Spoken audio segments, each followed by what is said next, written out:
नमस्कार दोस्तों, स्वागत है आपका हमारे चैनल पे। आज हम देखने वाले हैं सीटेट के प्रीवियस ईयर के मोस्ट इंपोर्टेंट क्वेश्चन को, जो कि आपके सीटेट के अगले एग्जाम में आ सकते हैं। अगर आप सीटेट की तैयारी कर रहे हैं और आप चाहते हैं कि आपका स्कोर बेहतर आए तो इस वीडियो को अंत तक जरूर देखें। तो बिना किसी और देरी के वीडियो को शुरू करते हैं। आज का पहला सवाल है, identify the set of micro nutrients required by plants in small quantity. यानी कि इसमें ये पूछा जा रहा है कि पौधों को वो कौन से न्यूट्रिएंट्स है जो उन्हें कम मात्रा में चाहिए होते हैं। और इसका सही जवाब हो जाएगा ऑप्शन नंबर 4, यानी कि जिंक, आयरन और मैग्नीशियम। और यही वो माइक्रो न्यूट्रिएंट्स है जो प्लांट्स को स्मॉल अमाउंट में जरूरत होती है। बढ़ते हैं अब दूसरे सवाल की तरफ। दूसरा सवाल असर्शन और रीजन वाला है, जिसमें आपको दोनों सेंटेंस पढ़कर ये बताना है कि वो सही है या फिर गलत है। इस सवाल का असर्शन ये है कि the stars in the night sky appears to move from east to west. और इसका रीजन ये दिया गया कि the earth rotates from west to east, यानी कि रात्रि के आकाश में तारे पूर्व से पश्चिम की ओर गति करते हुए प्रतीत होते हैं। और ऐसा इसलिए होता है क्योंकि पृथ्वी पश्चिम से पूरब की दिशा में घूमती रहती है। और इसलिए इसका ऑप्शन नंबर 1 सही हो जाएगा। और इस सवाल में असर्शन और रीजन दोनों सही है, और रीजन असर्शन को करेक्ट एक्सप्लेनेशन कर रहा है। अब बढ़ते हैं अगले प्रश्न की तरफ। Which of the following statement regarding rusting of iron are true. इस प्रश्न में आपको लोहे के जंग लगने से संबंधित कुछ कथन दिए जाएंगे, जिसमें से आपको बताना है कि कौन सा कथन सही है। Number A, it involves chemical reaction between iron and oxygen, यानी कि ये लोहे और ऑक्सीजन के बीच में रासायनिक अभिक्रिया को शामिल करता है। Number B, it is an exothermic reaction. Exothermic reaction यानी कि ऊष्माक्षेपी अभिक्रिया ये होती है कि यानी कि आपके रिएक्शन से हीट बाहर रिलीज हो रही है, उसको एक्सोथर्मिक रिएक्शन कहते हैं। Option C, it can take place at a room temperature, यानी कि ये समान ताप पर हो सकता है। Option D, it is a reversible reaction, यानी कि इसको दोबारा बदला जा सकता है। और इसका सही ऑप्शन हो जाएगा ऑप्शन नंबर 4, क्योंकि ए, बी और सी तीनों कथन सही है। ऑप्शन नंबर डी इसलिए नहीं सही है क्योंकि ये रिवर्सिबल रिएक्शन नहीं है। अब बढ़ते हैं अगले सवाल की तरफ। इस प्रश्न में आपको 2 कथन दिए जाएंगे, जिनमें से आपको बताना है कि कौन सा वाला सही है। Statement number A, a fact is an observation that has repeatedly found to be true over the time. तथ्य एक अवलोकन है जिसे समयोपरि बराबर सही पाया गया है। Option B, a law is a theory that has been repeatedly been found to be true over the time. नियम एक सिद्धांत है जिसे समयोपरि बराबर सही पाया गया है। और इसका सही जवाब हो जाएगा ऑप्शन नंबर 1, यानी कि केवल एक कथन ही सही है। अब बढ़ते हैं अगले प्रश्न की तरफ। इस सवाल में आपको ये बताना है कि एसिड रेन के लिए कौन से ऐसे गैस है जो सबसे ज्यादा रिस्पॉन्सिबल होते हैं, यानी कि एसिड रेन के लिए जिम्मेदार होते हैं। और वो गैसेज हैं a nitrogen, b oxygen, c ozone, d sulphur dioxide, e nitric oxide. और इसका सही आंसर हो जाएगा ऑप्शन नंबर 4, यानी कि एसिड रेन या फिर अम्लीय वर्षा के लिए सबसे ज्यादा जिम्मेदार होते हैं सल्फर डाइऑक्साइड और नाइट्रिक ऑक्साइड। अब बढ़ते हैं अगले प्रश्न की तरफ। इस प्रश्न में आपको बताना है कि कौन सा स्टेटमेंट या फिर कथन सही है। Statement A, generally non metal do not react with water, यानी कि ज्यादातर अधातु जल के साथ अभिक्रिया नहीं करते हैं। Option B, generally non metal do not react with acid, यानी कि अधातु अम्लों के साथ अभिक्रिया नहीं करते हैं। और इसका सही आंसर हो जाएगा ऑप्शन नंबर 3, यानी कि कथन ए और कथन बी दोनों सही है, यानी कि नॉन मेटल एसिड और वाटर दोनों के साथ रिएक्ट करते हैं। अब बढ़ते हैं अगले प्रश्न की तरफ। Incomplete combustion of fuels produce a gas which is poisonous and reduce the oxygen carrying capacity of the blood. This gas is, ईंधनों के अपूर्ण दहन से उत्पन्न होने वाली वो कौन सी गैस है जो जहरीली होती है और रुधिर की ऑक्सीजन वाहन क्षमता को घटा देती है। और इसके ऑप्शन है carbon dioxide, carbon monoxide, nitrogen oxide और सल्फाइड डाइऑक्साइड। और इसका सही जवाब हो जाएगा कार्बन मोनोऑक्साइड, क्योंकि यही वो गैस है जो ईंधनों के अपूर्ण दहन से उत्पन्न होती है। अब बढ़ते हैं अगले प्रश्न की तरफ। Which of the following is a set of animal in which also external fertilization. इस प्रश्न में आपको ये बताना है कि वो कौन से ऐसे एनिमल है जो एक्सटर्नल फर्टिलाइजेशन को शो करते हैं। और इसके ऑप्शन है नंबर 1, मुर्गी, छिपकली, तितली। नंबर 2, छिपकली, तितली, मेढक। नंबर 3, तितली, मेढक, मछली। नंबर 4, मेढक, मछली, स्टारफिश। और इसका सही आंसर हो जाएगा ऑप्शन नंबर 4, यानी कि मेढक, मछली और स्टारफिश ये वो जानवर है जो कि एक्सटर्नल फर्टिलाइजेशन शो करते हैं। अब बढ़ते हैं अगले प्रश्न की तरफ। X is a device which is used to see around corners and it is based on the principle of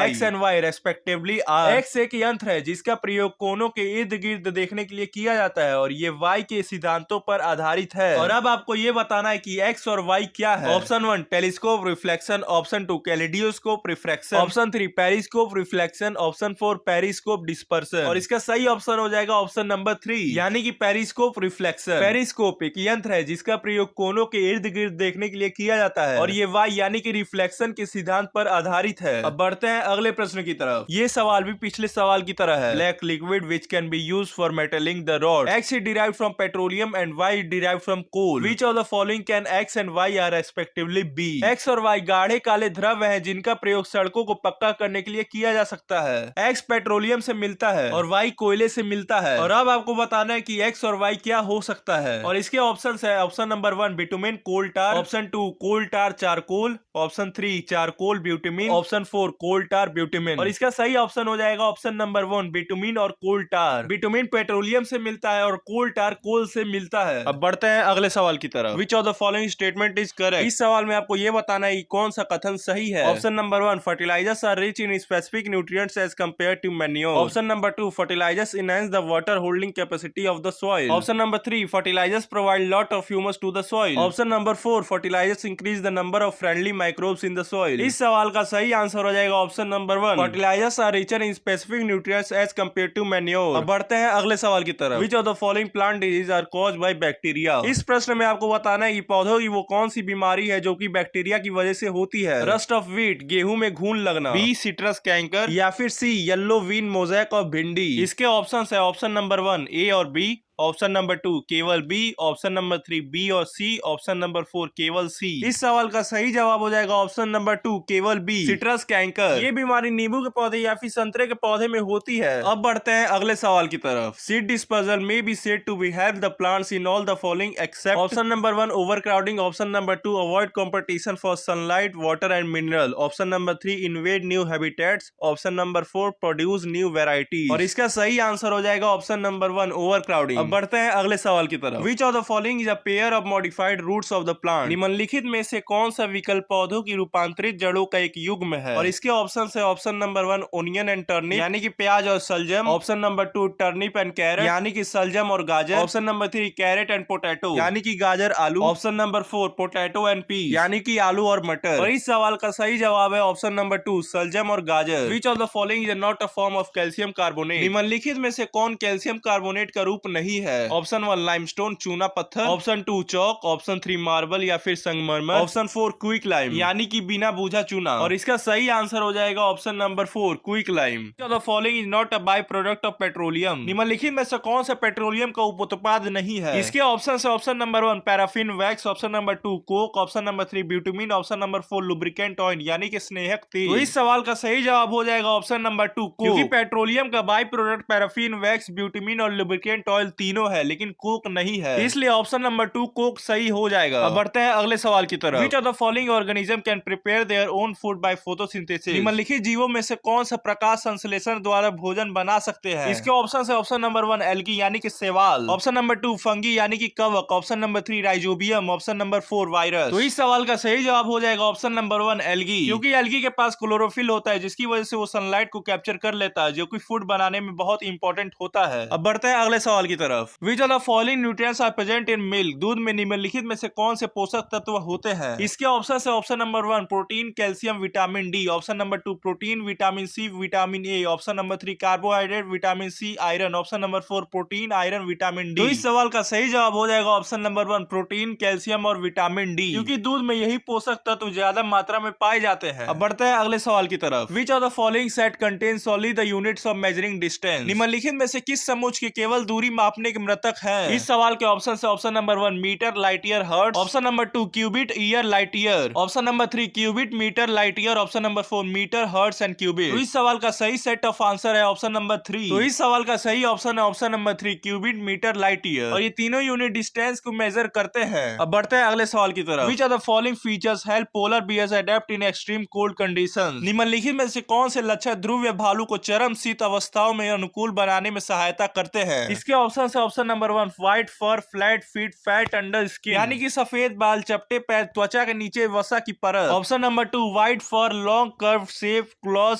fat under skin यानी कि सफेद बाल मुड़े हुए लंबे और पैने नाखून त्वचा के नीचे वसा की परत, option number 3 white fur flat feet और लेयर ऑफ फर सफेद बाल चपटे पैर बालों की परत, option number 4 strong smell flat feet और लेयर ऑफ फर यानी कि सूंघने की तीव्र शक्ति और चपटे पैर और बालों की परत। तो इस सवाल का सही जवाब हो जाएगा option number 2 white fur long curve shape claws and fat under skin. यानी कि polar bear extreme cold condition में इसलिए अडेप्ट कर लेता है क्योंकि उसके सफेद बाल है, मुड़े हुए लंबे और पैने नाखून और त्वचा के नीचे वसा की परत है। तो अब बढ़ते हैं अगले सवाल की तरफ। The non metal use in the purple colour solution applied on wounds as antiseptic is. पूर्ति रोधी के रूप में घावों पर लगाए जाने वाले बेजैनी रंग के विलियन के रूप में अधातु होती है। Option number 1 chlorine, option number 2 iodine, option number 3 bromine, option number 4 sulphur. तो इस सवाल का सही जवाब हो जाएगा option number 2 iodine. Which are the following statement regarding air is incorrect. वायु के संबंध में नीचे दिए गया कौन सा कथन सही नहीं है। Option number 1 air has weight, यानी कि वायु में भार होता है। Option number 2 air is not present in soil, मृदा में वायु उपस्थित नहीं होता है। Option number 3 air plays important role in water cycle, जल चक्र में वायु की महत्वपूर्ण भूमिका होती है। Option number 4 air occupies space, यानी कि वायु स्थान घेरती है। तो इस सवाल का सही जवाब हो जाएगा option number 2 air is not present in soil, क्योंकि ये स्टेटमेंट बिल्कुल गलत है क्योंकि एयर प्रेजेंट होता है सॉइल में। Which are the following represent correct matching of organs of digestive system in column A with function of column B. स्तंभ ए में दिए गए पाचन तंत्र के अंगों को स्तंभ बी में दिए गए पाचन कार्यों के नीचे दिया गया है। कौन सा मिलान सही है। Column A liver, stomach, gall bladder, pancreas. और कॉलम बी का पहला है वेयर प्रोटीन डाइजेशन स्टार्ट, दूसरा where bile juice is stored, तीसरा release digestive juice into small intestine, चौथा लार्जेस्ट ग्लैंड। इस प्रश्न में आपको मैच करना है जिसमें कॉलम ए में ऑर्गन दिए गए हैं डाइजेस्टिव सिस्टम के और कॉलम बी में उनके फंक्शंस दिए हैं। अब इसमें आपको मैच करना है कौन सा सही है। तो इस सवाल का सही जवाब हो जाएगा ऑप्शन नंबर 2 ए मैच होगा फोर्थ से, यानी लीवर ही लार्जेस्ट ग्लैंड है। बी यानी कि स्टोमच मैच होगा कॉलम बी के ऑप्शन 1 में, क्योंकि स्टोमच में ही सबसे पहले प्रोटीन डाइजेस्ट होना स्टार्ट होता है। गॉल ब्लैडर मैच होगा कॉलम बी के ऑप्शन 2 से, where bile juice is stored, और गॉल ब्लैडर में ही बाइल जूस स्टोर्ड होता है। डी यानी कि पैंक्रियाज कॉलम बी के ऑप्शन 3 से मैच होगा, क्योंकि pancreas releases digestive juice into small intestine. अब बढ़ते हैं अगले सवाल की तरफ। Which of the following statement about the cell is true. कोशिका के विषय में कौन सा कथन सही है। और इसके ऑप्शन से option number 1 all cells are round in shape, सभी कोशिकाओं की आकृति गोल होती है। Option number 2 cells of a tissue have a similar structure, किसी उत्तक की कोशिकाएं समान होती है। Option number 3 size of cells is small in well organized organism, किसी भली भांति व्यवस्थित जीव में कोशिका का आकार समान होता है। Option number 4 all cells have nucleus, सभी कोशिकाओं में केंद्रक होता है। तो इस सवाल का सही जवाब हो जाएगा option number 2 cell of a tissue have a similar structure. यही स्टेटमेंट सेल के बारे में पूरी तरीके से सही है। अब बढ़ते हैं अगले सवाल की तरफ। Which of the following are correctly match with the mode of reproduction. निम्नलिखित में किनका उनकी जनन की विधि से सही मिलान किया गया है। Column A yeast, potato, algae, fungi. Column B vegetative propagation, spore formation, fragmentation, budding. इस प्रश्न में आपको कॉलम ए से कॉलम बी में मैच करके उनका मोड ऑफ रिप्रोडक्शन बताना है। तो इस सवाल का सही जवाब हो जाएगा ऑप्शन नंबर 1, क्योंकि ईस्ट बडिंग से रिप्रोड्यूस करता है, पोटैटो वेजिटेटिव प्रोपगेशन से रिप्रोड्यूस करता है, एल्गी फ्रेगमेंटेशन से रिप्रोड्यूस करता है और फंगी स्पोर फॉर्मेशन से रिप्रोड्यूस करता है, और इसलिए ये आंसर सही है। अब बढ़ते हैं अगले प्रश्न की तरफ। Which of the following pollutants are responsible for depletion of ozone layer. निम्नलिखित में से कौन सा प्रदूषक ओजोन की परत की उत्पत्ति के लिए उत्तरदायी है। Option number 1 carbon dioxide and carbon monoxide. Option number 2 chlorofluorocarbon. Option number 3 acid rain यानी कि अम्लीय वर्षा। ऑप्शन नंबर 4 मीथेन और कार्बन डाइऑक्साइड। तो इस सवाल का सही जवाब हो जाएगा ऑप्शन नंबर 2 क्लोरोफ्लोरोकार्बन, और ये गैस एसी और रेफ्रिजरेटर यूज करने से रिलीज होता है। अब बढ़ते हैं अगले सवाल की तरफ। Identify the correct statement. Option number 1 concave mirror always form an erect image, यानी कि अवतल दर्पण सदैव ही सीधी प्रतिबिंब बनाता है। Option number 2 concave mirror forms an erect as well as inverted image, अवतल दर्पण सीधी प्रतिबिंब भी बनाता है और उल्टा प्रतिबिंब भी बनाता है। Option number 3 convex mirror always form an inverted image, उत्तल दर्पण सदैव ही उल्टा प्रतिबिंब बनाता है। Option number 4 convex mirror forms an erect as well as inverted image, उत्तल दर्पण सीधी प्रतिबिंब भी बनाता है और उल्टी प्रतिबिंब भी बनाता है। तो इस सवाल का सही जवाब हो जाएगा option number 2 concave mirror forms an erect as well as inverted image, यानी कि अवतल दर्पण सीधी प्रतिबिंब भी बनाता है और उल्टी प्रतिबिंब भी बनाता है। अब बढ़ते हैं अगले प्रश्न की तरफ। Which of the following acid is found in ant sting? चींटी के डंक में निम्नलिखित में से कौन सा अम्ल होता है। और इसके ऑप्शन से option number 1 ascorbic acid, option number 2 formic acid, option number 3 oxalic acid, option number 4 acetic acid. तो इस सवाल का सही जवाब हो जाएगा ऑप्शन नंबर 2 फॉर्मिक एसिड। अब बढ़ते हैं अगले प्रश्न की तरफ। In which of the following processes bacteria is not used. निम्नलिखित में से किस प्रक्रिया में बैक्टीरिया का उपयोग नहीं होता। और इसके ऑप्शन से option number 1 formation of curd, option number 2 baking of bread, option number 3 fermentation of sugar juice, option number 4 nitrogen pollen fixation. तो इस सवाल का सही जवाब हो जाएगा option number 2 baking of bread, क्योंकि इसमें बैक्टीरिया का नहीं ईस्ट का उपयोग होता है। तो बढ़ते हैं अगले प्रश्न की तरफ। Which of the following is different from the rest, निम्नलिखित में से कौन सा अन्य से भिन्न है। तो इस सवाल के ऑप्शन से option number 1 deforestation, option number 2 desertification, option number 3 erosion, option number 4 conservation. तो इस सवाल का सही जवाब हो जाएगा option number 4 conservation. Which of the following statement is not correct, निम्नलिखित में से कौन सा कथन सही नहीं है। और इसके ऑप्शन से option number 1 digestion is a chemical change, पाचन एक रासायनिक परिवर्तन है। Option number 2 photosynthesis is a chemical change, प्रकाश संश्लेषण एक रासायनिक परिवर्तन है। Option number 3 respiration is a chemical change, श्वासन एक रासायनिक परिवर्तन है। Option number 4 crystallisation is a chemical change, crystallisation एक रासायनिक परिवर्तन है। तो इस सवाल का सही जवाब हो जाएगा option number 4 crystallisation is a chemical change. इन सारे स्टेटमेंट्स में से यही एक स्टेटमेंट गलत है। अब बढ़ते हैं अगले सवाल की तरफ। Which of the following represent an ascending order as per the size of the particle, और इसके ऑप्शन से option number 1 rock, clay, sand, gravel and silt. Option number 2 clay, silt, sand, gravel, rock. Option number 3 silt, clay, sand, gravel, rock. Option number 4 rock, gravel, sand, silt and clay. तो इस सवाल का सही जवाब हो जाएगा option number 2 clay, silt, sand, gravel and rock. इसमें rock सबसे ज्यादा बड़ा है और क्ले सबसे ज्यादा छोटा है। अब बढ़ते हैं अगले प्रश्न की तरफ। The functions of gill in the fish is to, मछली में गिल का कार्य क्या होता है। और इसके ऑप्शन से option number 1 take in oxygen from the air, वायु से ऑक्सीजन ग्रहण करना। Option number 2 absorb nutrients present in water, जल में उपस्थित पोषकों को अवशोषित करना।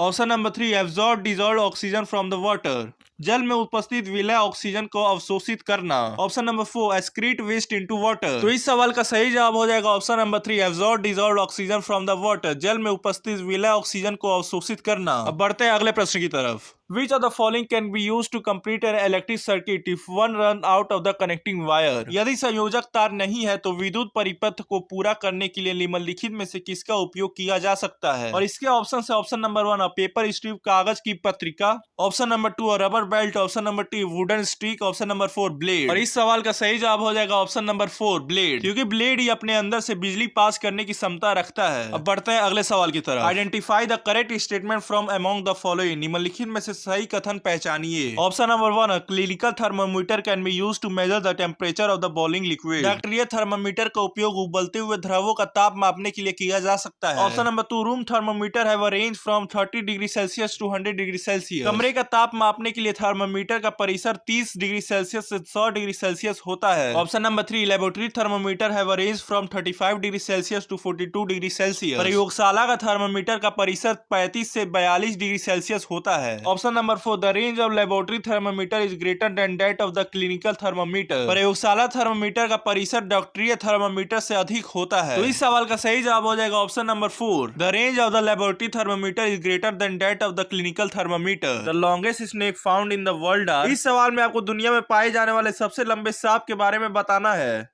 इस सवाल के ऑप्शन से option number 1 vipers, option number 2 anacondas, option number 3 boas या फिर ऑप्शन नंबर 4 रेटिकुलेटेड पाइथन यानी कि जालीदार अजगर। तो इस सवाल का सही जवाब हो जाएगा ऑप्शन नंबर 4 रेटिकुलेटेड पाइथन यानी कि जालीदार अजगर। सांपों की इस प्रजाति में पाए जाने वाले अजगर लगभग 33 फीट तक लंबे हो सकते हैं यानी कि 10 मीटर तक लंबे हो सकते हैं। अब बढ़ते हैं अगले प्रश्न की तरफ। Yoga is done by the people in the world because, विश्व भर में लोगों द्वारा योग किया जाता है क्योंकि। Option number 1 it is simple exercise, ये एक आसान व्यायाम है। Option number 2 it keeps people healthy, ये लोगों को स्वस्थ रखता है। Option number 3 it increases hunger, ये भूख बढ़ाता है। Option number 2 it bring happiness, ये खुशियां लाता है। अब इन ऑप्शंस को देख के आपको ये बताना है कि लोगों द्वारा योगा क्यों किया जाता है। तो इस सवाल का सही जवाब है option number 2 it keeps people healthy, यानी कि विश्व भर में लोगों द्वारा योग किया जाता है क्योंकि ये लोगों को स्वस्थ रखता है। अब बढ़ते हैं अगले प्रश्न की तरफ। The vaccine for smallpox were discovered by, चेचक के टीके का आविष्कार किसके द्वारा किया गया। Option number 1 Ronald Ross, option number 2 Robert Koch, option number 3 Edward Jenner, option 4 Alexander Fleming. तो इस सवाल का सही जवाब हो जाएगा option number 3 Edward Jenner. Edward Jenner ने ही स्मॉल पॉक्स की वैक्सीन को डिस्कवर किया था। अब बढ़ते हैं अगले प्रश्न की तरफ। East is used for production of dash, east का उपयोग किसके उत्पादन के लिए किया जाता है। इसके ऑप्शन से option number 1 alcohol, option number 2 curd यानी कि दही, ऑप्शन नंबर 3 शुगर यानी कि चीनी, ऑप्शन नंबर 4 कॉमन सॉल्ट यानी कि साधारण नमक। तो इस सवाल का सही जवाब हो जाएगा ऑप्शन नंबर 4 अल्कोहल, यानी कि ईस्ट का उपयोग अल्कोहल अल्कोहल के उत्पादन के लिए किया जाता है। अब बढ़ते हैं अगले प्रश्न की तरफ। Mitochondria ratio ATP, ribosome ratio. इस सवाल में आपको बताना है कि राइबोसोम क्या बनाता है, क्योंकि पहले रेशियो में दिया है माइटोकॉन्ड्रिया रेशियो एटीपी और माइटोकॉन्ड्रिया एटीपी बनाता है, तो इसी हिसाब से आपको बताना है कि राइबोसोम क्या बनाता है। तो इसके ऑप्शन है option number 1 carbohydrates, option number 2 fat, option number 3 protein, option number 4 vitamin. तो इस सवाल का सही जवाब हो जाएगा ऑप्शन नंबर 3 प्रोटीन, क्योंकि राइबोसोम का मेन फंक्शन होता है प्रोटीन को सिंथेसाइज करना। विच of the following metals Burns if keeped in the air, निम्नलिखित में से कौन सी धातु वायु में रखने पर जल जाती है। तो इस सवाल के ऑप्शन है option number 1 sodium, option 2 magnesium, option 3 zinc, option 4 aluminium. तो इस सवाल का सही जवाब हो जाएगा ऑप्शन नंबर 1 सोडियम, क्योंकि रिएक्टिविटी सीरीज में सोडियम सबसे पहले नंबर पर आता है। सोडियम सबसे ज्यादा रिएक्टिव मेटल है, इसलिए ये वायु के साथ मिलकर ही जल जाता है। अब बढ़ते हैं अगले प्रश्न की तरफ। Magnesium hydroxide is used as, magnesium hydroxide MgOH whole twice का उपयोग किसके रूप में किया जाता है। तो इसके ऑप्शन है option number 1 oxidising agent, option 2 reducing agent, option 3 anti acid, option 4 fermentation agent. तो इस सवाल का सही जवाब हो जाएगा ऑप्शन नंबर 3 एंटी एसिड, यानी कि प्रति अम्ल। अब बढ़ते हैं अगले प्रश्न की तरफ।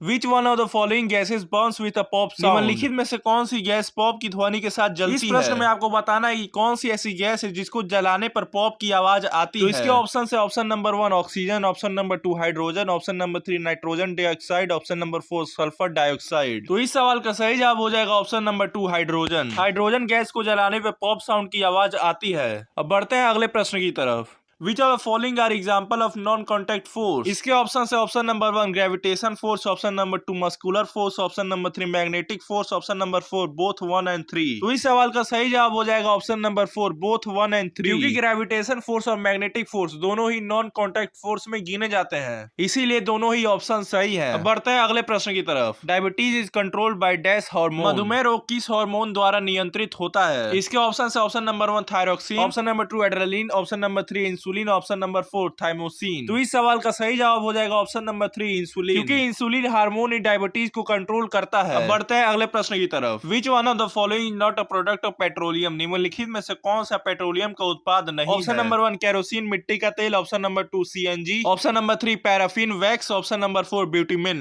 तो इस सवाल का सही जवाब हो जाएगा ऑप्शन नंबर 2 CNG। अब बढ़ते हैं अगले प्रश्न की तरफ।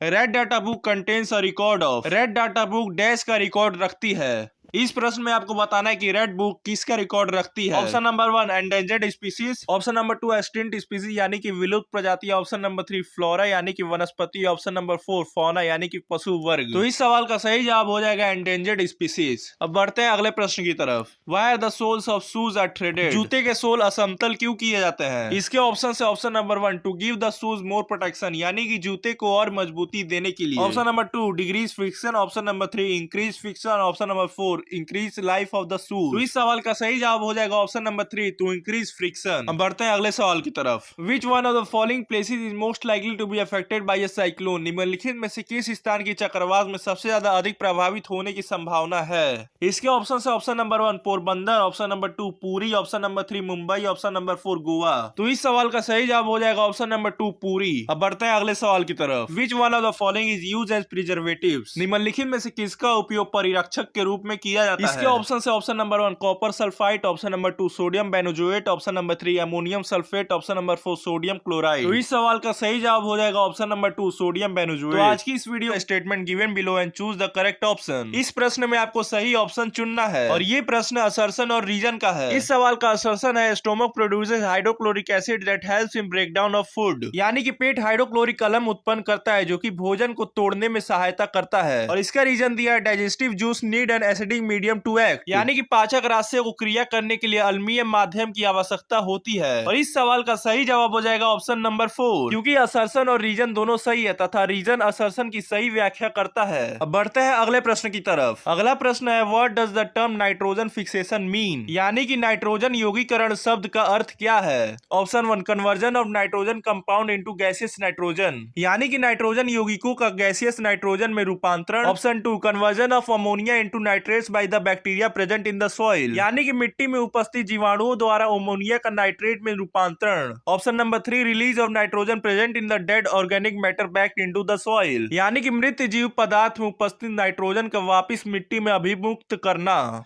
या फिर option number 4 conversion of atmospheric nitrogen to a more usual form for living organism, यानी कि जीवित प्राणियों के लिए अधिक प्रयोग लायक रूप हेतु वायुमंडल में नाइट्रोजन का रूपांतरण। और इस सवाल का सही जवाब हो जाएगा option number 4 conversion of atmospheric nitrogen to a more usual form for living organism. अब बढ़ते हैं अगले सवाल की तरफ। तो अगला सवाल है, eight which of the following position does a spring have a least potential energy. इस सवाल में आपको बताना है कि किस स्थिति में स्प्रिंग की न्यूनतम कम से कम स्थितिज ऊर्जा होती है। Option number 1 spring is neither compress nor pulled out and is lying on the ground, यानी कि स्प्रिंग को ना तो संपीड़ित किया गया ना तो वो खींचा गया तथा वो भूमि पर पड़ा हुआ है। Option number 2 spring is compressed to the minimum and is lying on the ground, यानी कि स्प्रिंग को न्यूनतम तक संपीड़ित किया जाता है तथा वो भूमि पर पड़ा हुआ है। Option number 3 spring is compressed to the minimum and is placed at the height, spring को न्यूनतम तक संपीड़ित किया जाता है तथा वो ऊंचाई पर रखा गया है। Option number 4 spring is pulled out to the maximum and is placed at the height, यानी कि स्प्रिंग को अधिकतम तक खींचा जाता है तथा उसे ऊंचाई पर रखा गया है। तो इस सवाल का सही जवाब हो जाएगा option number 1 the spring is neither compressed nor pulled out and is lying on the ground, यानी कि स्प्रिंग को ना तो संपीड़ित किया गया और ना ही उसे खींचा गया तथा वो भूमि पर पड़ा हुआ है। तो बढ़ते हैं अगले सवाल की तरफ।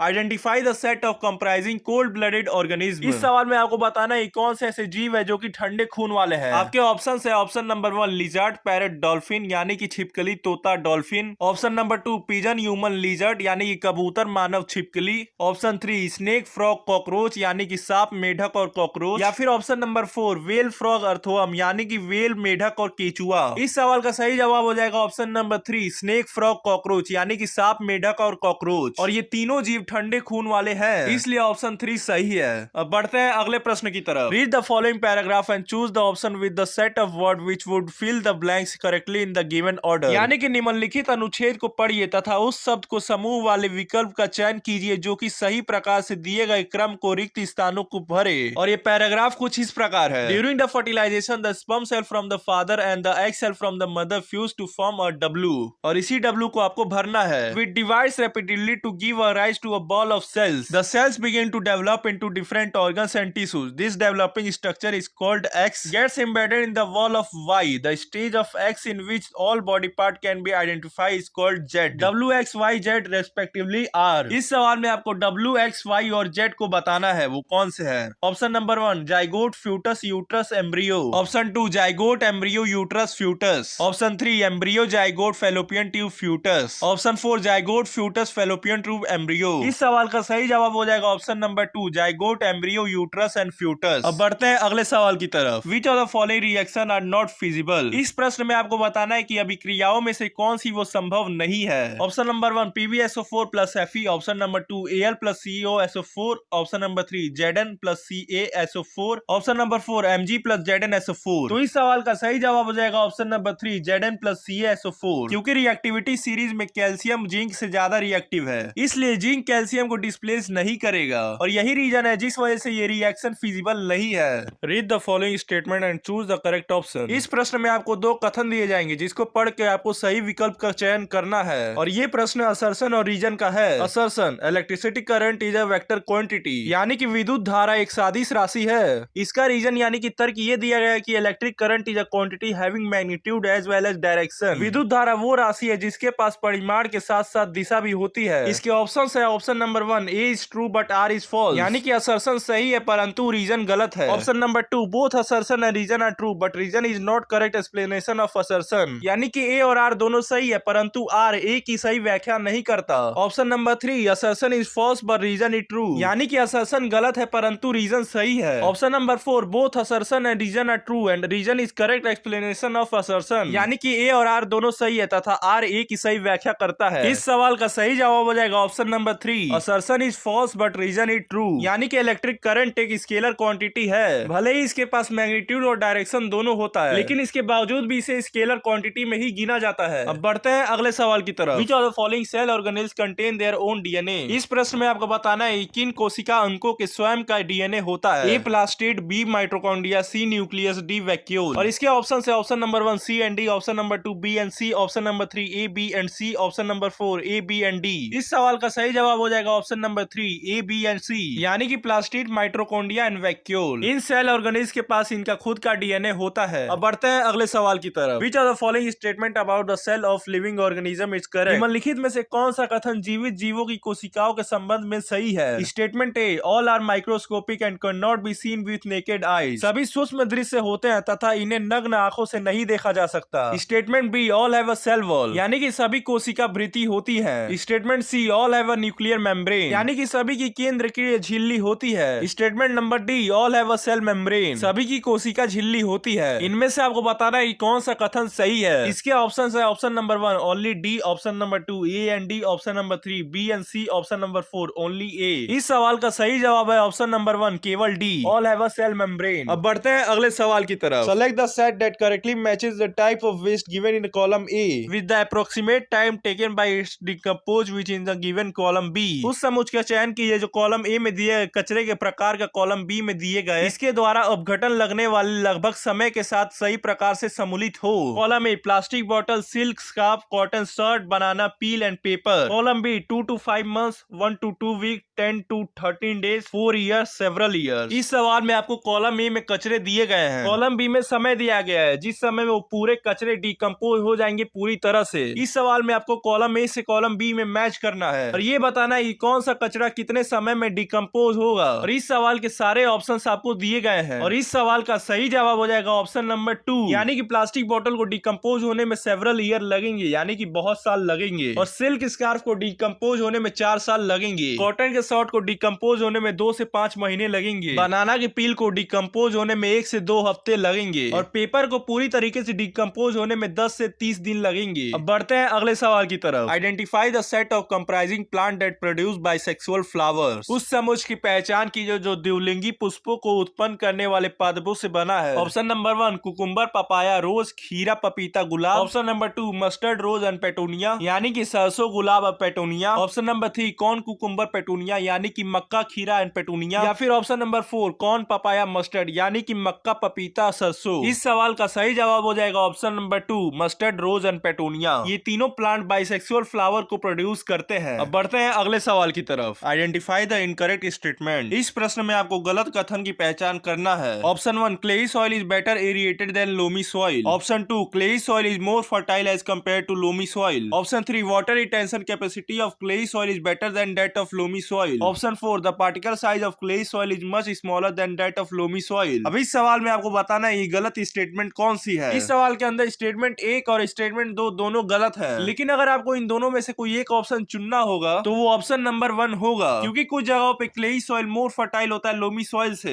लेकिन स्टेटमेंट 1 बिल्कुल ही गलत है, इसलिए इस सवाल का सही जवाब हो जाएगा option number 1 clayey soil is better aerated than loamy soil. अब बढ़ते हैं अगले सवाल की तरफ। Which of the following substance are present on the rubbing of surface of match box. इस सवाल में आपको बताना है कि माचिस के डिब्बे पे जो घिसने वाली जगह होती है वहां पे कौन सा पदार्थ होता है। इसके ऑप्शन है option number 1 glass powder and red phosphorus, यानी कि कांच का चूर्ण और लाल phosphorus. Option 2 white phosphorus and glass powder, यानी कि श्वेत फास्फोरस और कांच का चूर्ण। Option number 3 red phosphorus and magnesium, यानी कि लाल फास्फोरस और मैग्नीशियम। या फिर option number 4 potassium and white phosphorus, यानी कि पोटेशियम और श्वेत फास्फोरस। तो इस सवाल का सही जवाब हो जाएगा option number 1 glass powder and red phosphorus, यानी कि कांच का चूर्ण और लाल फास्फोरस। और यही वो पदार्थ है जो कि माचिस के डिब्बे पे होता है और इसी पदार्थ की वजह से माचिस की तिल्ली आग पकड़ती है। तो अब बढ़ते हैं अगले सवाल की तरफ। A and B secrete their hormones when they are receive order from a gland C.